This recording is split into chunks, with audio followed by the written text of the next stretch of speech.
Voilà, vendredi 20 septembre 2019, Batata Mamamba Bande Mbote Peboye Malamu na émission Canal Presse ya Mokolo Alelo, Bana Reta Keboli Misabiso, et ça Makamboyaka, tu récupérer ba minute Nabiso. Merci pour la fidélité et confiance.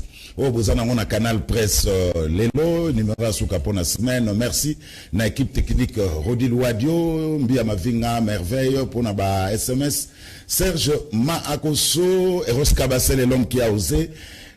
Pour tous les grands maestros, t'as l'équipe technique Otosana Bango pour na Canal Presse, il y a Mokolo, il y a Lelo. Merci Bissoussou pour la fidélité et confiance. Titre Moko, Ndeko dominé Canal Presse Lelo, le CLC, il y a Ndaiwel Isidore.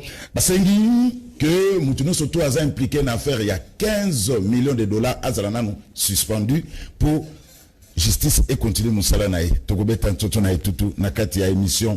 Yalelo, mais quelques informations. 5e nuit, il y a Mike Mukeba Nkoso, na prison centrale. Il y a Makala, Mike Mukeba, Bakanke Mokola Lendi, Nebo, Ebi, Lelo. A passé 5e nuit, Mike Mukeba, tout ça, vous soutenir yo, et ça, Lelo, retesta Makamboyaka. Soko komi na pont Bralima. Vous voyez, il faut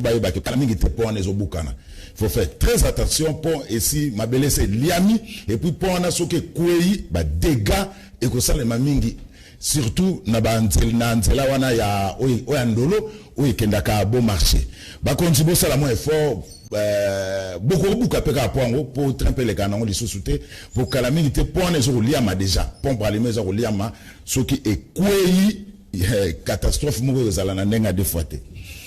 Inauguration, il y a Avenue Bokassa, on se pose 1001 questions. Qu'est-ce qui se passe? Sous un embouteillage, na poids lourd, na Avenue Funa, parce que Avenue Bokassa, et Zana, nous avons Kangama, bazo c'est la inauguration. Tout qui te voit, na tongo, tout ni bazo c'est le chef de l'État, Zana, pour être inauguré. On se pose la question. L'avenue Bokassa a été réhabilitée. Est-ce qu'il faut qu'un chef de l'État ait pour inaugurer Avenue Bokassa? Et ça qui est réhabilité, il y a un gouverneur à ville, il y a un ministre provincial, il y a ITPR. Bakoukri Malamongo Kofungo l'avenue, on a pour et permettre que embouteillage et si là, na niveau, il y a Funa, il y a Aérodrome Andolo pour Obima, na à poids lourd. Est-ce qu'une avenue réhabilitée nécessite une inauguration?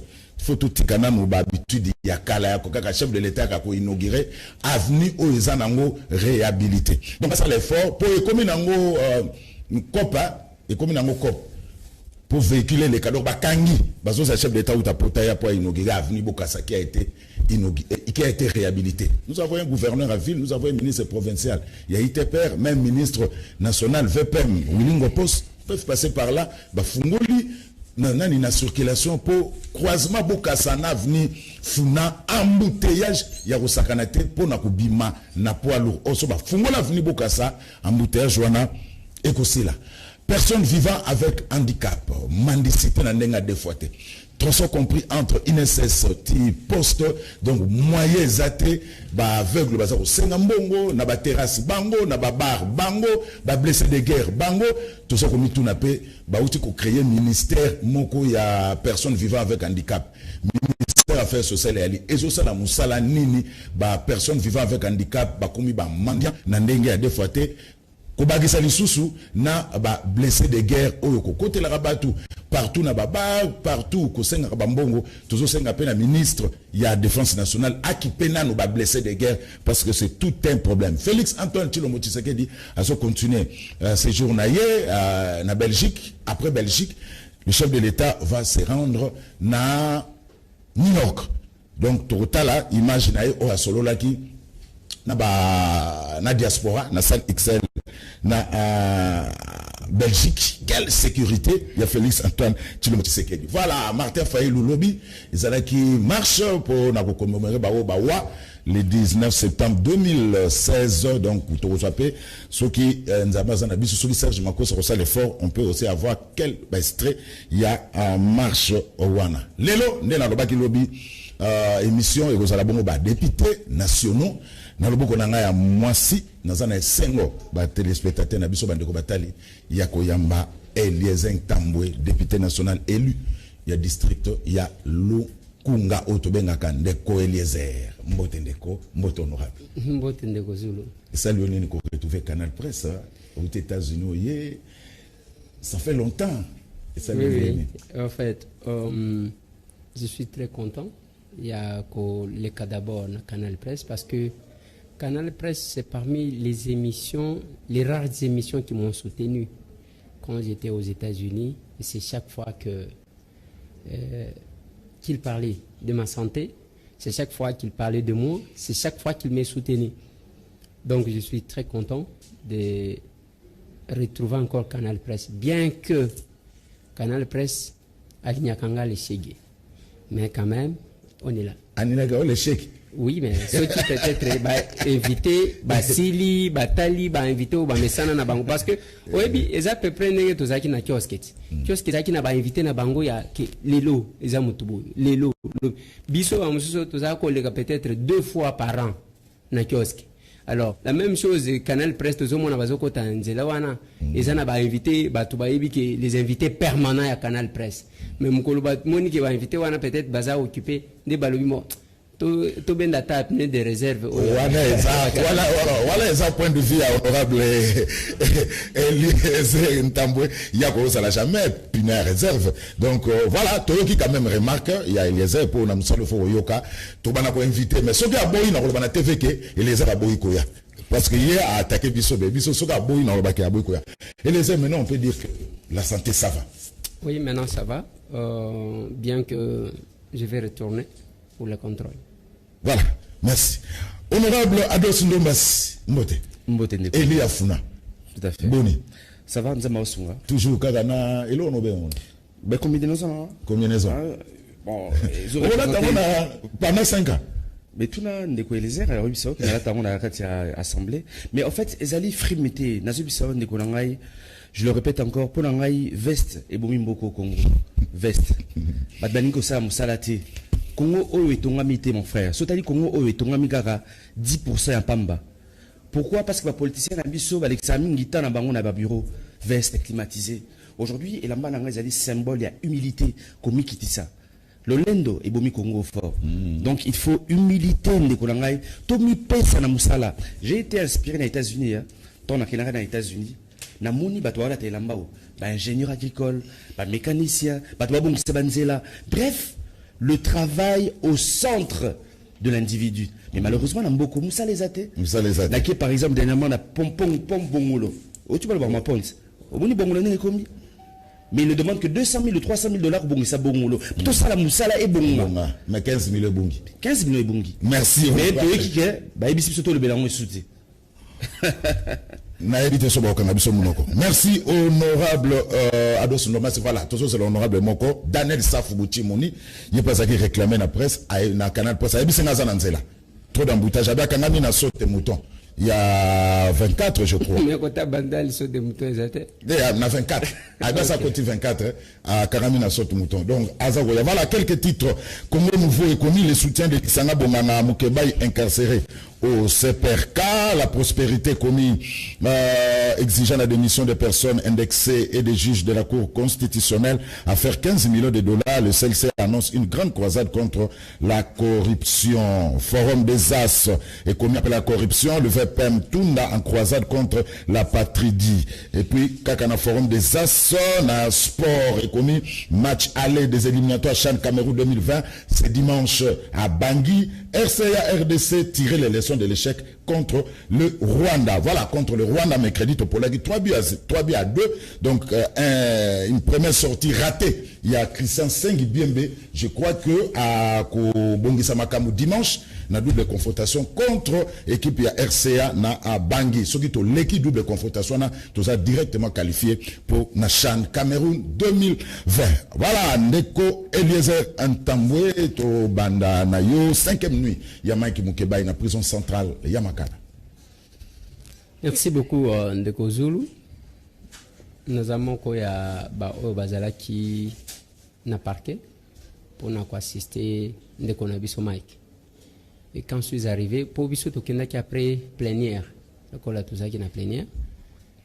Tango tokoti na cabinet magistrat na koti Mike avant ni na avocat na bimi na lobi na bandeko. Mike azotika là. Parce que na monaka oyo yela kanga. Ezandenye nini? Dès que surtout koti magistrat azosambisa yo atie ordinateur. yeba ke danger zali pona nini nga bakanganga na 9h babandi ko sambisa nga je crois ba 11h 12h siko ko sambisa nga ici 19h dikamuni ni sila kate donc bakotuna yo mutuna moko abandi ko koma na ebite soki bakomaka ou bien bakotaka maka mususu pendant que yo vandi wana parce que tout le monde a capé ni écran na bangote abandi ko koma 45 minutes eliki j'ai compris que Mike était en train de partir en prison. Mais là, on a koloba, na oyetali Mike. Naza na petite expérience ya makambo.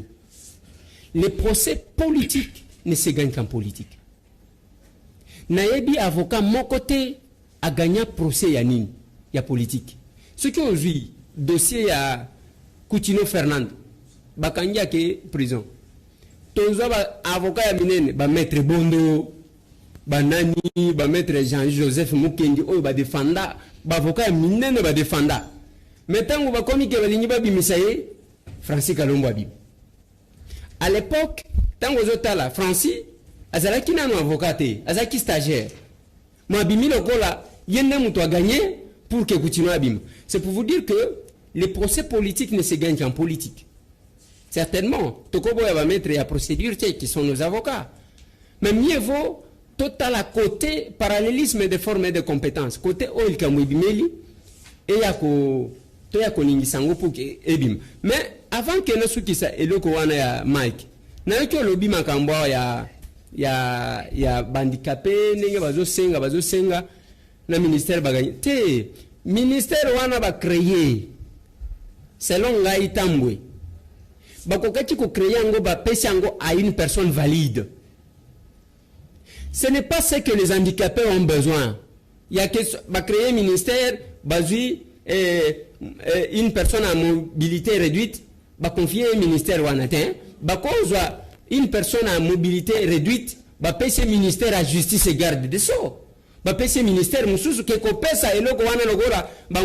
retrouver. Ce n'est pas ça. Mais c'est que les collègues venaient de dire. Il y a des Américains. Moi, j'envie beaucoup les Américains. J'aime beaucoup les Américains.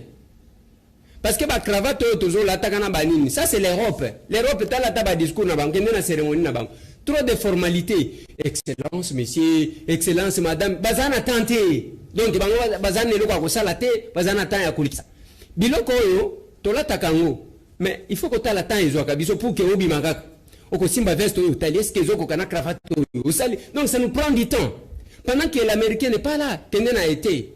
Ceux qui ont été au Gouta, ou Tazo Tamola na robe de nuit, Bazakunate Bango Bazane le Misala na Mutu. Maintenant, on est au Sengati pour un handicapé. Kotia Bango na condition à permettre que handicapé a la autonome. Kosala, même Bamituka. Au moins, chef de l'État, tant que membre du gouvernement Baye, a Simbi, ministre ya Nani. Et tant que Simbaye, bon, curieusement, maman va observer. Alors que c'est une maman qui est en difficulté. Nasimanango maman va senga kaka ba pourcentage to wele la katoye baka nzamba ce qui a salaire ni. Alors, va observer. Mais s'il y avait les conditions à permettre que déjà la construction que handicapé à koka komata. C'est comme ça que ça se fait aux États-Unis. Ba métro ba sala ngondenge ni. Même pour na mutu au supermarché, kende na ba supermarché na biso. Au comment que porte ya pembeni entrée ezalaka ya handicapé. Ce que nous voulons, c'est de mettre Batouana dans la condition que même la classe, moi, oyo à mobilité réduite, et ça la nini, mokopé, à tomboli moussapi. Pas que ça la biloko ya gembo, oyo koli ya handicapé, c'est une discrimination tout simplement. Babengi, moi, dans la condition que Alinga répondre paix, à tomboli moussapi, il y a des conditions qui lui permettent d'aller écrire au tableau. Comme ça, ça va faciliter l'intégration. Je pense que c'est quand même ça. En rapport avec Bamboutéa, je lobby à côté à Ndolo. Je viens aussi de là. Mais il faut féliciter le colonel Maker qui est là. J'ai trouvé une police responsable. Pas police oyo basi ba lemba oyo ba roulage oyo ba mesana ba to banzela ba bangi sakali sute. Kuna j'ai trouvé ba policier wana bazo sekate au sali mabe ba tient mupanzi so ki mupepe ba bimiselio o comment na kezo couler bien. Parce que même na poto ba travailler ça les manque. Mais qu'est-ce qui se fait dans ba policier à poto tellement que ba to babanga kabango place même ba komi ko dépasser 30 té yo zana 25 dès que moni policier qui ici les sous na 20. La police on doit la respecter, on doit la craindre parce que c'est l'unique moyen de contrainte. Mais pour nous respecter Yango, il faut pas tout foutama, bazala na condition. Merci honorable Eliezer. Voilà honorable Ados Ndombasi de Golezer à lobby le procès politique ne se gagne qu'en politique. Na dosa Mike Mukebai. Oui, tout à fait. Mais là juste na bakiselo komoko sur la personne handicapée. Obi constitution na biso on a clairement, c'est une constitution très riche. Mokolo l'état ko respecter ka constitution oyo. Omona maramnyo samboka oyo tamola malamu.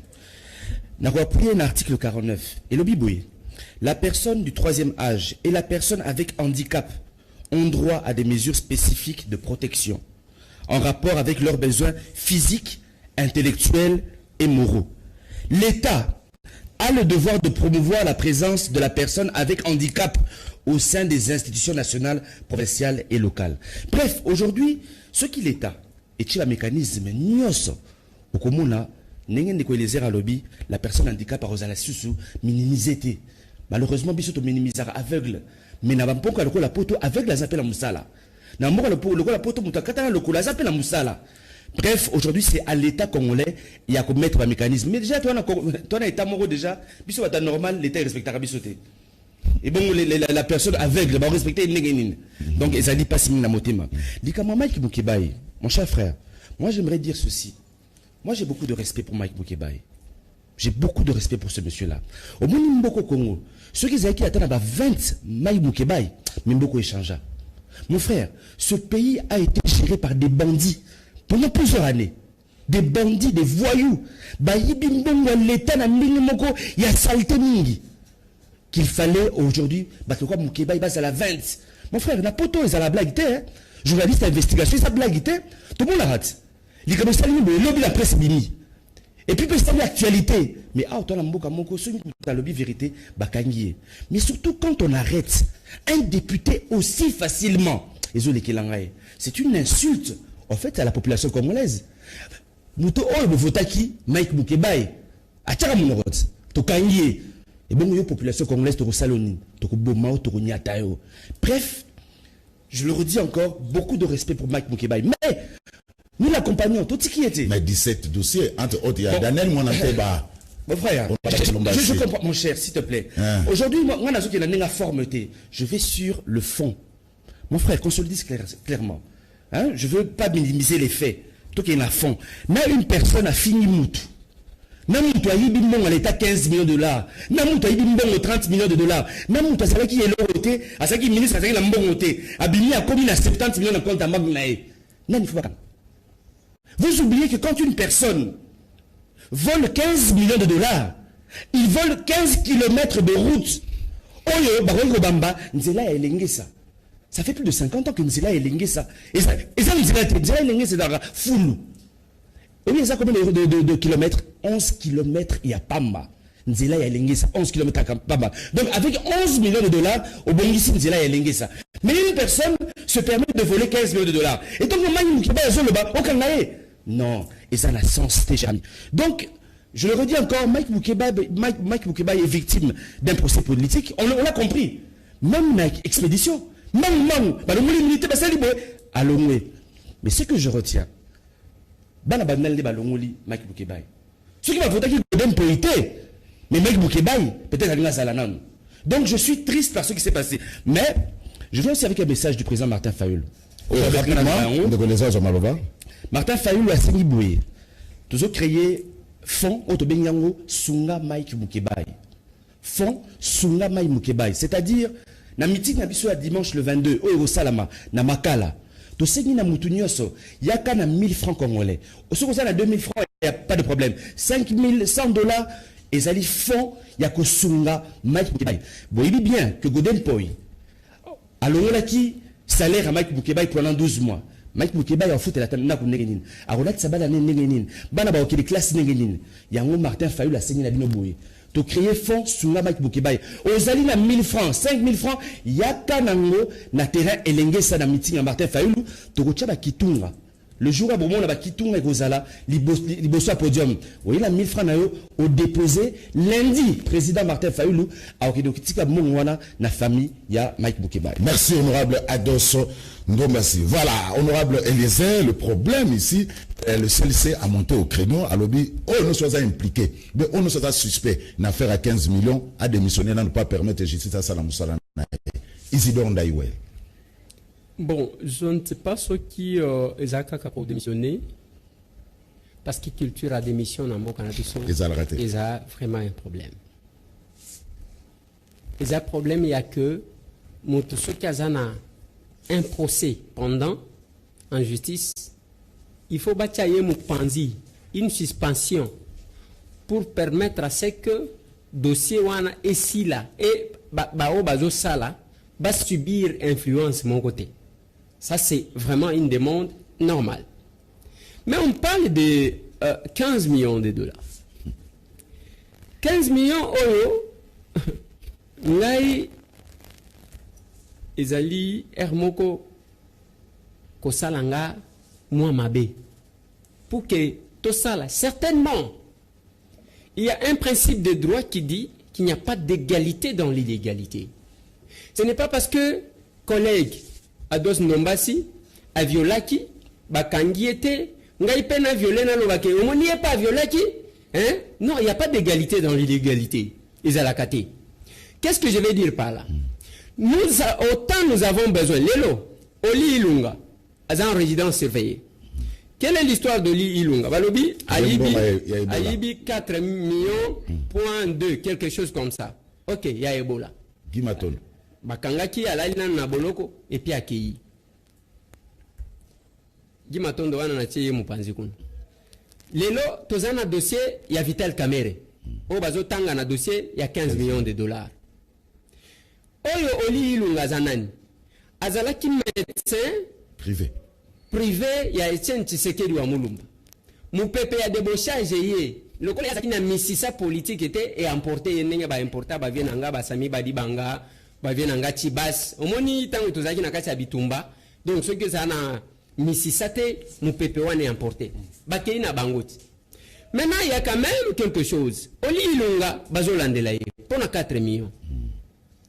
Vital Kamere, c'est tout le monde qui en parle, même les chaînes internationales. Il faut makambo ya 15 millions Vital Kamera monana bazolo bate. OK. Mais ngai nazalaki libanda vient nga Molière. Alors binanga ke mukoko samba ibaki 20 millions de dollars. C'est prouvé. C'est l'homme Molière qui m'a dit. Mais moi je ne sais pas comment tu vas insister. Oh il y a 20 millions. Oh il y a 15 millions sans vouloir couvrir Kamere. Mais il faut trouver qu'est-ce qui fait que kaka oyo ya Kamere oyo et ça a beaucoup plus de tapage que oyo mususu. Donc soit on est complice tozana bato ya FCC tozobomba kama sungu ya bato ya FCC parce que sinyeza molai o uti koloba makambo ya Gimatondo. Gimatondo wana azalaki ministre te azalaki ministre provincial azalaki na mokonzi na yekombo na enani André Kimuta yango lelo za sénateur non Azawana. Mais il fallait que le dossier même ya Gimatondo oyo tozwa batu nyonso oyo parce que Guy a parlé devant tout le monde dans l'Assemblée provinciale. Batu nyonso bayokaki. Ce n'est pas qu'il s'est levé comme ça à Kazumbongo. Et ça n'a makambo ezalaki ko selem. Mais qu'est-ce qui fait que oyo ya batu FCC les gens parlent moins mais oyo bazo sala un gros problème. Moi j'ai été contacté en ma qualité de député. Quelqu'un du FCC me dit ndeko Eliezer tolingi to kabina makambo 15 millions de dollars. Na lobi na OK ngape Molière alobaki na ngai tolingi ba mingi ayo kabiso makambo 20 millions de dollars parce que ici il y a un problème. Après Genève parce que l'opposition était unie. Après Genève tokena ba mapasa mibale. C'est ça ma lecture. Mapasa mibale na élection. Martin Fayulu na Félix Antoine Tshisekedi Tshilombo. Na convergence parallèle oyo tobengaka. Tokei d'un côté. De l'autre côté tozana ba tozaki koluka transition, même transition sans Kabila, tu réclames yango na mboka oyo. C'est quoi Kamere oyo akei awa. Bato ya FCC, qu'est-ce qui se cache derrière bango pour que basala trop de bruit sur 15 millions, mais babambaka oyo ya bango. Bango est-ce que bato ya FCC vraiment totalani penza boyi. Bakoyo ka sonité ya koloba makambo ya détournement. Oui, nous voulons que la justice fasse son travail. Toi, les 15 millions et que you est-ce que FCC doit abîmer fuite à 15 millions? Dans le lobby, oui. Au moment de c'est il y a 15 millions. Ce que tali les tireurs de ficelles mini.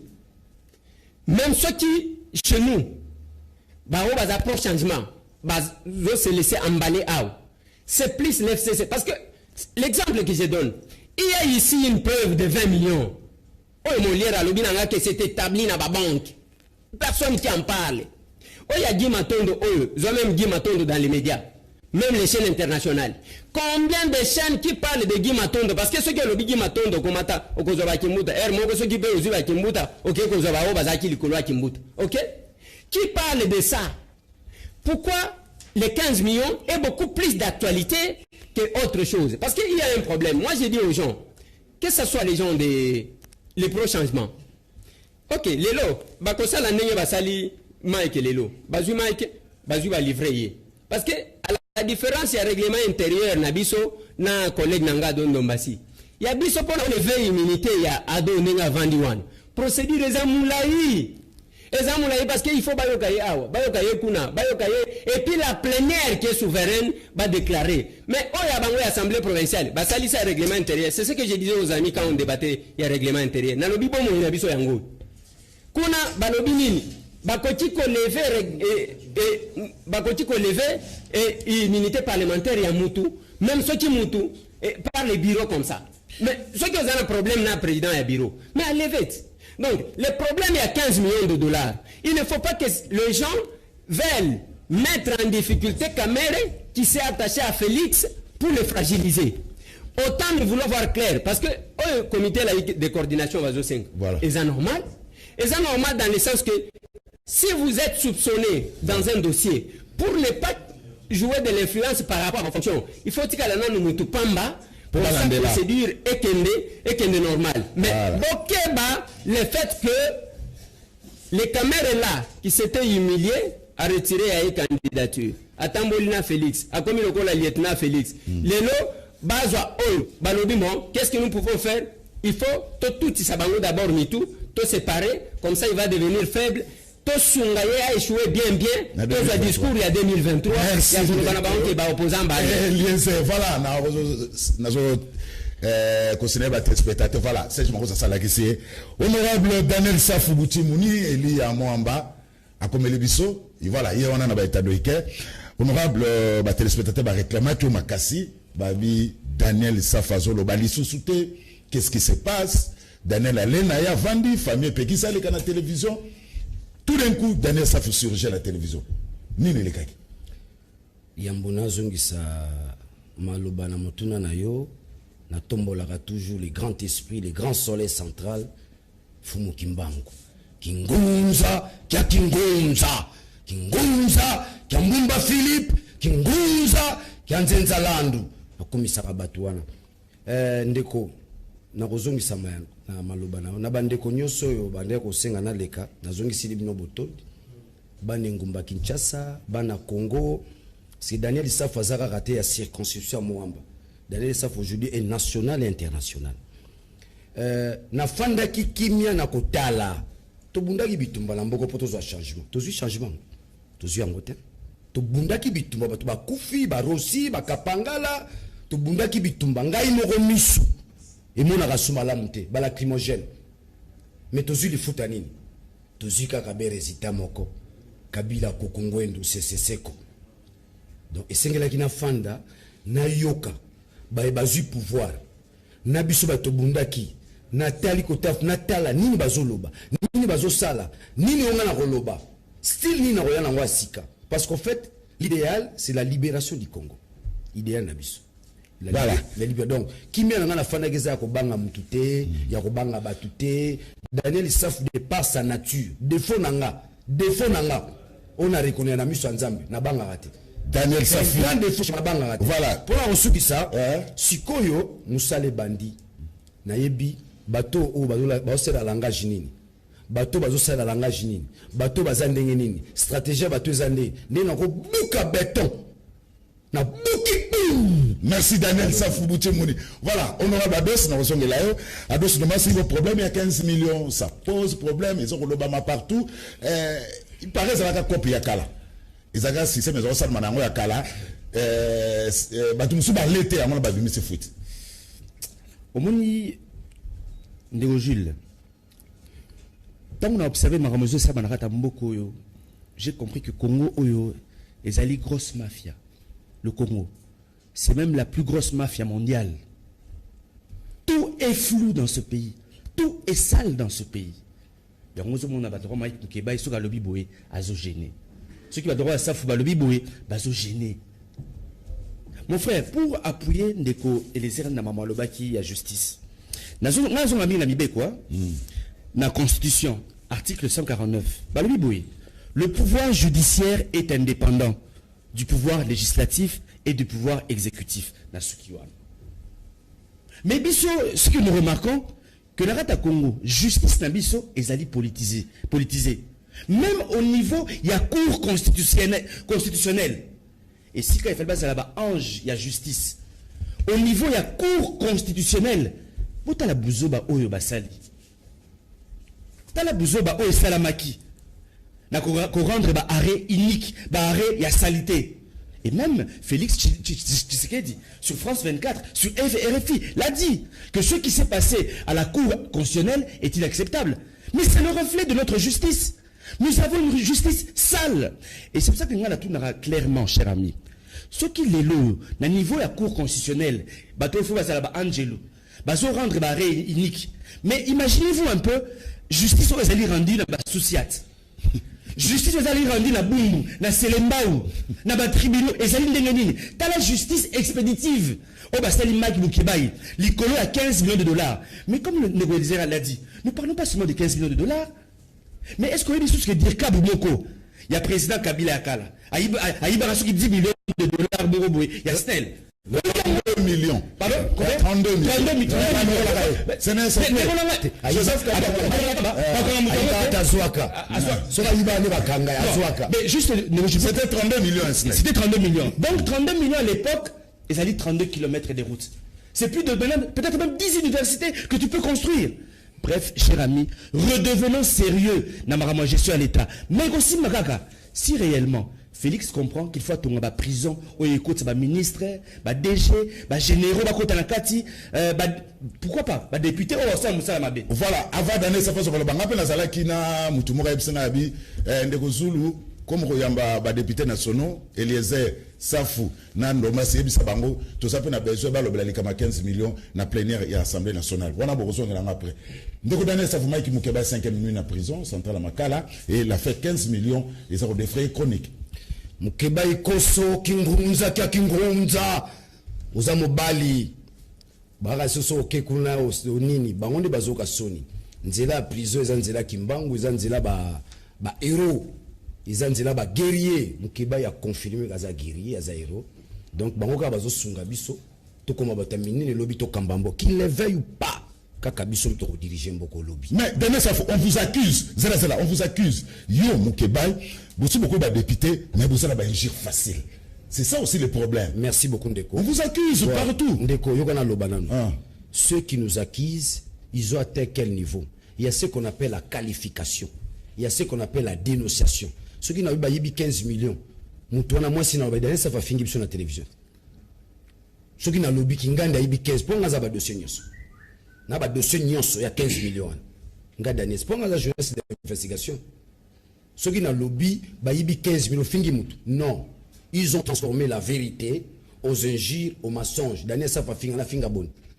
Mukeba yiwana, bafundi eti. Bakele po ofunda na finga raté. Je fais la prison à Matadi. Oui bien fraction zelani. Et ça va montage en air. Ba injecter le monde en opinion Daniel Safa finga, bazo okaza okanga. So reçu ba arrestation na zwa.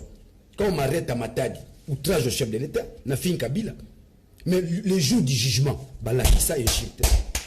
Balakisa Égypte. Mona ki biso bitumba tozo bunda pour nous diminuer biso, ba réduire biso na Égypte. Daniel Safa atangi na collège. Ba jésuite mba formé. Daniel Safa ancien moine trappiste. Daniel Safa moine docteur. Donc j'ai une éducation assise na fingi la rap. Bongo sorozo yiba ba fingi za muyibi. Balobani Ibate. Ça, c'est un pays de voleurs. Mais Bazo, c'est là. Voilà. J'étais rapidement. C'est ça. Et Zamboka Bami Yipi. Qu'on se le dise. Une mafia organisée. Tada hôpital à Mamaïm. 15 millions de dollars. Surtout à 5 millions. Tout bon, c'est Mamaïm. Babiso calculé 15 millions. Au Betty Machine, nous avons 150 bis. Il y a transport. 150 bis. Talambo, on a pour ma transport. Mais yo, Zuyango, Bayembarayo, Nabanzembo, les pacificateurs. Mutambongo. Batata la bino bagala mbongo te. Bakoko na ba mbongo te. Bo ba famille ba milliardaire te. Bino bala ba milliardaire ndeni. Ozana bilanga te. Oteka keloko te. Kaka politique a Congo comme milliardaire. Bayembaro na ba musicien.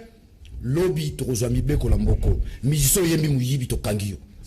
Musicien yembi muyibi to kangio na yo musicien. Ba musicien ba tomboli bango. Et belé ba komi na valeur exemple ma bangati. Oh les grands pacificateurs au pacifia wap na village ngo ba okata batu mitu. Au pacifia wapi. Insécurité za lambo yo pacifia na ndako na yo. Na ndako na ozo zwa. Daniel Safou voilà to ko tala ba. Ozaba miyibio. Qu'est-ce qu'il est bima? Merci Daniel Safou. Alors honorable. Sangali bakuna na bimisa mo quelques secrets. Non.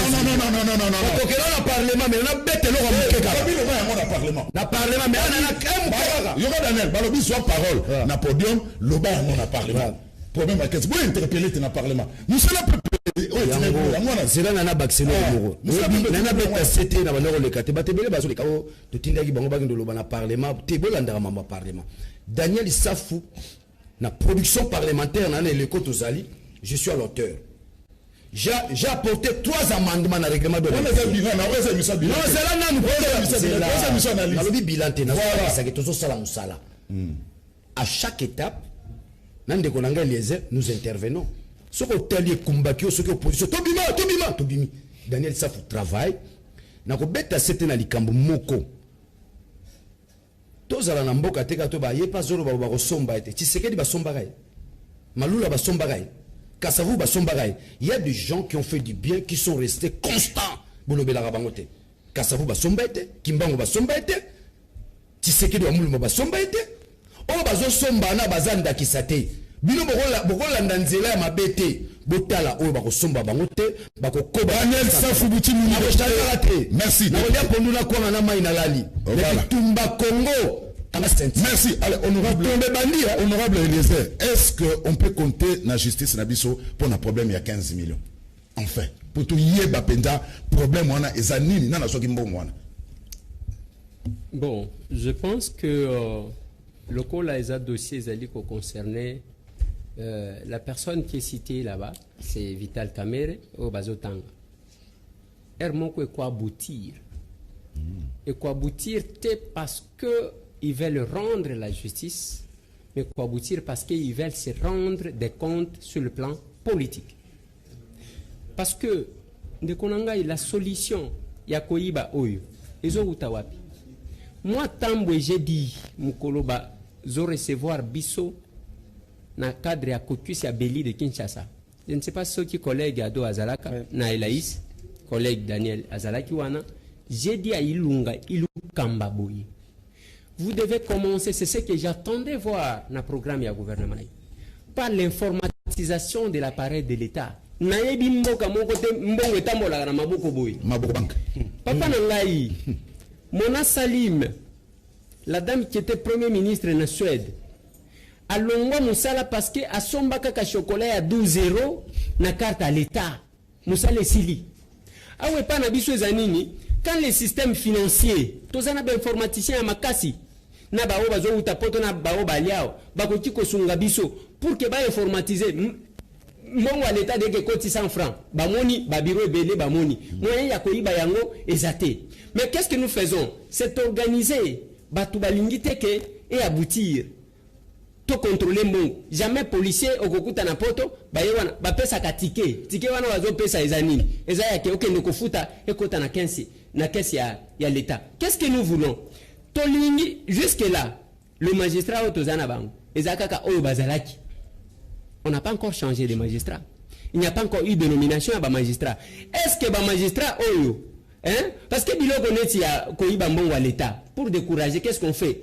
Il faut qu'on s'aille en audience publique. Voilà. Besoin RTNC, bah ça une retransmission. En direct. Nenge to mona oyibi procès à Boteti. Quand même to vivant moins bien ce moko boy.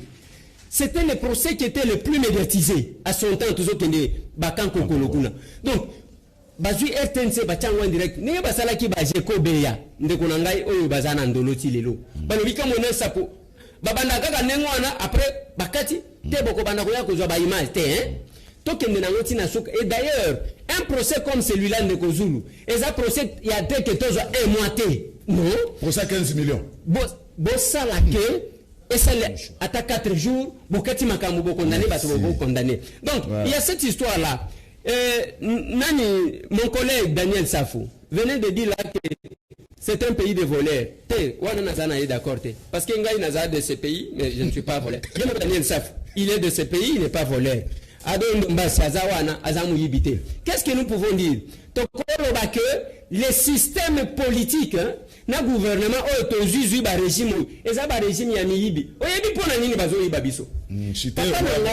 il y a ce qu'on appelle les mesures aggravantes de la situation. La plupart, il y a des baleka.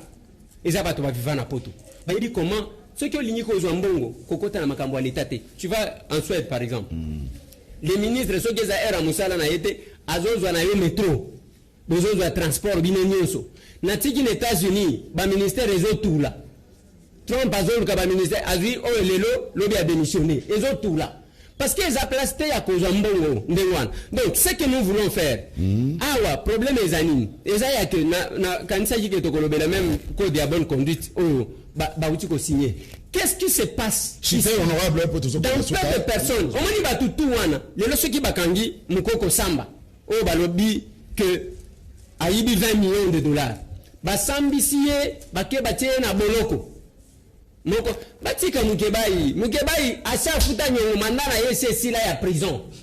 Mandat ese on mani ndenge bazolo ba ke mandat présidentiel les aka une fois renouvelable, une fois. Donc c'est qui fait 2 fois. Il y a Moukebaï mandat ya prison na yesi la. Il y a yesi la. Parce que bah on va tikali na nyongo. Et ça va ya oyo ba mukoko ba nini tous ces gens ici. Alors, il faut continuer à voilà, on a les avis procès, il y a 15 000 faits à là, un procès public. Mais je suis tout à fait d'accord avec lui. Ezambon à l'état baïbit. Ezambon yabana makala baïbi, yabana selemba, yabana lukunga, yabana funa, yabana cham, yabana mwamba. Yabato azana mbujima, yabato azana katanga, yabato azana kapungo, yabana bakata baosumitu. Il faut que bambon wana e uti wapi e ke wapi. Après la Jules hier lobby décidé d'organiser qui marche moko ya munene. Marche moko ya munene.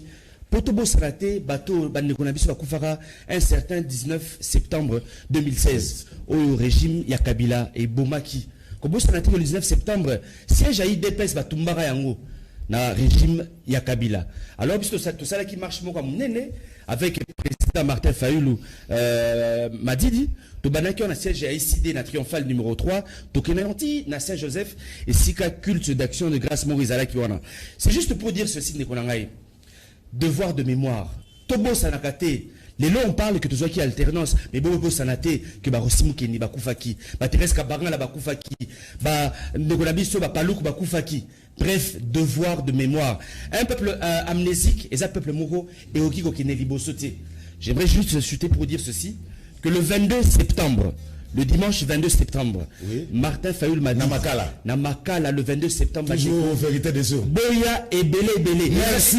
Et vous avez la vérité des yeux. Et vous appelez les Camerounais. Non, ils appellent les Camerounais. Mike Bobo Sanate, opération Sunga Mike Bukibaï. Vous avez 1000 francs, 5000 francs. Il y a un meeting. Il y a président Martin Fayoul le dimanche à Makala. Merci.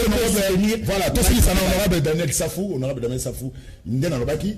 Population, c'est la bino. Bolo Belalikama 15 millions na hémicycle. Na ebisio nazana badonné nyoso mon 15 millions. Ni leko nazala ki journée ndé na pandine teke. Mais le la commis politicien na kokena kuna na parlement. Tozo senga commission d'enquête pour tout soukisa. Azane muibi akala, abando iba sikote. Aïba déjà tanga Kabila.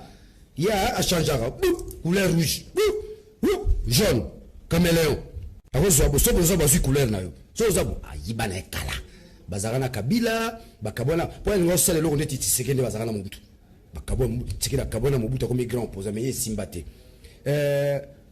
omoni mboka na biso na kozongisa ndeko eleze tango bike mboka ba miyibi tala bana na biso na ndako bana na biso mwana yako ba yako luka papa zaka yo mo papa mo si mwana ibise papa zaka papa jate ozola nanga tu te rends compte donc toujours compte ça même lukuta na bana na biso ki muyibi na bana na biso na ko la parenthèse moi muke comment on rappeler pour tout ça le message ya muke kaka journaliste akufi ya mo batu ba seka mondambo journaliste akufi délégation qui est parti balansense ononga mo nozo a charge à makamunyo tout na poko na ngwana bobenga na ba 20h na 20h to beti to bengele kite na tongo poto ndo zebe na mo ba to bengi apparaît ko na maboka mwana chiba papa yate papa jate premier ministre biso to bengi premier ministre biso ba journaliste mais muta yamba apparaît mwana na muke papa jate papa yalite mais papa est mort zawana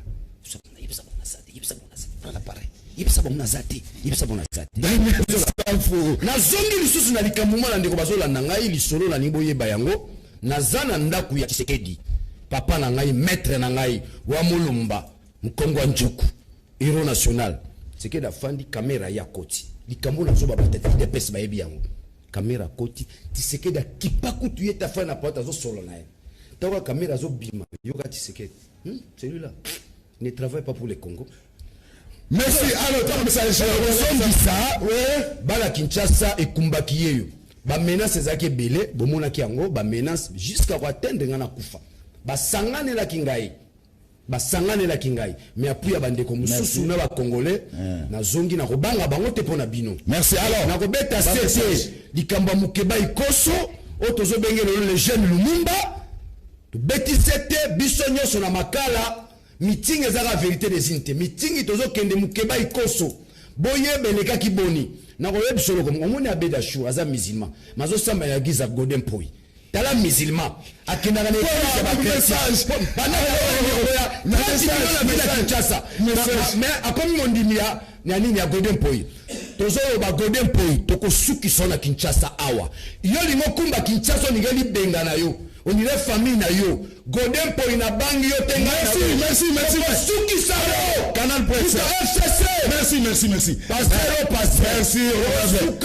honorable na lobi bolo bela biso likambo ya tracasserie ya ba moto na poids lourd voilà canal presse félicitations na honorable Tamboué pour l'intervention na ye ya Mayele na dossier Mike Mukebay mais honorable Ndomas na zo regretter makasi na ba point azolobela merci honorable ba point oh papa bako makakombo merveille bako makakombo na bango pardon botu na biso na l'état pour na nini affaire ya Mike Mukebay et que imbangu koleka affaire ya 15 millions balembo escroquer la muka escroquer je sais pas comment na lisusu Daniel Safu na plateau et longo na bandeko voilà botu merci bayoki yo botu na biso kakimbangu ndeko Daniel botu na biso pa ndeko Daniel Safu nini komela ki ye pour ali mona circulation asa expliquango ba menace yebisa ndeko Eliezer on a retenu et les anatales mais yebisa ndeko Eliezer asa caméléon lokola ndeko caméra vraiment koyoka intervention na ye ndeko Daniel Safu asa soso pembe pona nini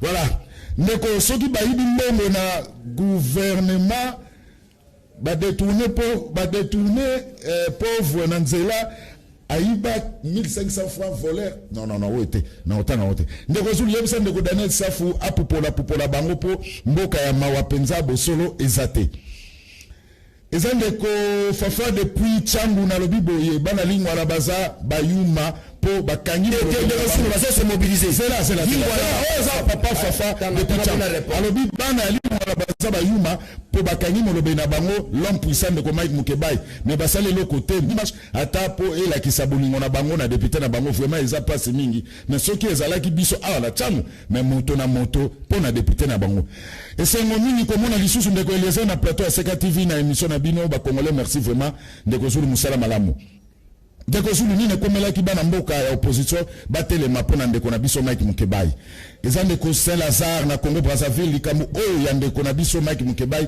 ezo sala biso passe mingi soki juste biso passe mingi mawa et koki kozala o pesa biso ba coordonner à Mike Mukebai pour te soutenir hier benga après émission de Kona Brazzaville ndeko zulu mai nazali même territoire na secteur ya président naza même territoire même secteur na président pe naza ex-phase toza kotuna soki coalition ya Kabila na Félix ezokende ti wapi po ezosala biso pasi na soni komona ndenge Nini Fati azomema mboka na biso Moté, merci de Eliezer Ndoyaki. Merci. Oui, merci. Merci. Je peux placer un mot. 10 secondes. Oui. On a placer mon quelque Ndeko, oyo alobi que Ndeko Eliezer aza caméléon loko la caméra. Mais on a raison. Parce que monsieur Tambwe, nazo lobako banda, bitumba ibandaki, qui est stable comme moi. Merci.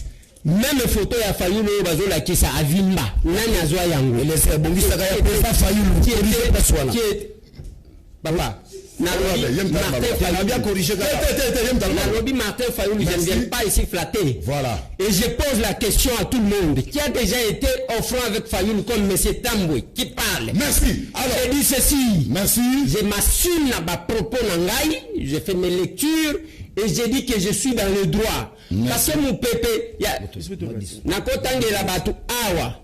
Vous ne verrez pas M. Tambwe qui est gauche et droite. Alors, avant, 5 secondes, message, monsieur, na sepeli na sélection à l'élo, bravo, mais au Bossani, vraiment, Maman Christelle Voanga. Voilà, Maman Christelle. Ndeko moko rifa bengo depuis qu'il m'a tseka mito Bossani, oko somaloba. Ndeko safu aza lisusu na banteke te po na dossier à lipasa na ye Mukebai. Yepe, leisa yepo.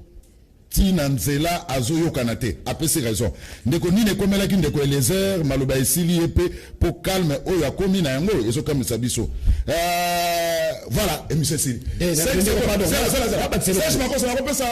ndeko ngana naza pembeni na ona pesa émission ndeko 5 secondes ndeko ngai ne la pesa numéro de téléphone 099 99 11 972 99 11 972 beaucoup melanga na WhatsApp. Merci. Le 22 septembre Namakala dimanche meeting il y a président élu Martin Fayulu Madidi Namakala na Elenge merci beaucoup. Dans les sortes aussi ça na nécessité. Bon ndeko bandeko na lingibo ngwana langa jona ke dans les safu yepali ate na roli raté. Ngana bino rendez-vous 2023.